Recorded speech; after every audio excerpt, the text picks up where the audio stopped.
Қайырлы күн барша қазақ елі.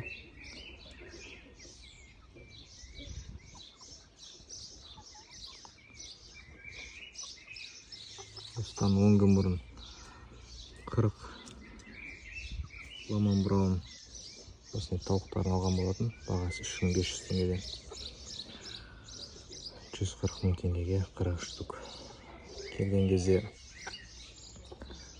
белгісіз бір себептермен бесеуі өлді. Қазір 35 тауық қалыпты.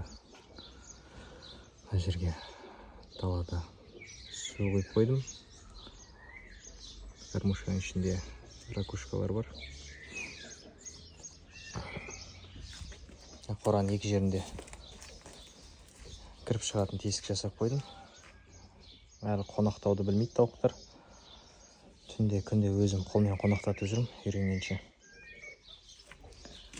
Тағы бір су.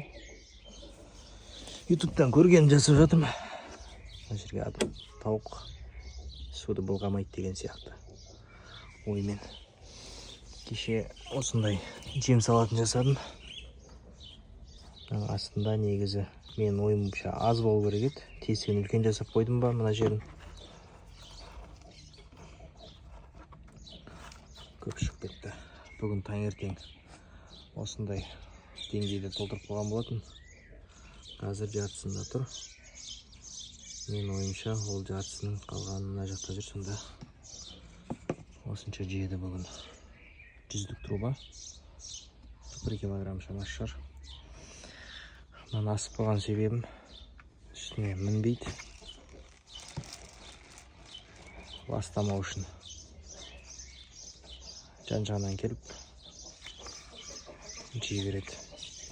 Одан кейін мына жерде бұрын менде қойлар тұрған. Сол қойлардың астауы қалған. Содан жұмыртқа туатын ұя бағана қазір жасадым. Әлі туып бастаған жоқ, бірақ ертең бастаса заранее алдын ала осындай туып үйренетін шығар деген ой. Туа ма тумай ма білмеймін.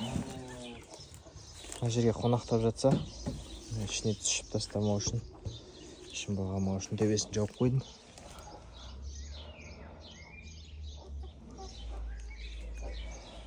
Шамамен 2 аптаның уақытта туып бастайды деп сатқан болатын. Әлі ешқандай жұмыртқа туған жоқ. Қандай дәрілер керек бұл тауыққа, қандай витаминдер беру керек, қандай жем берген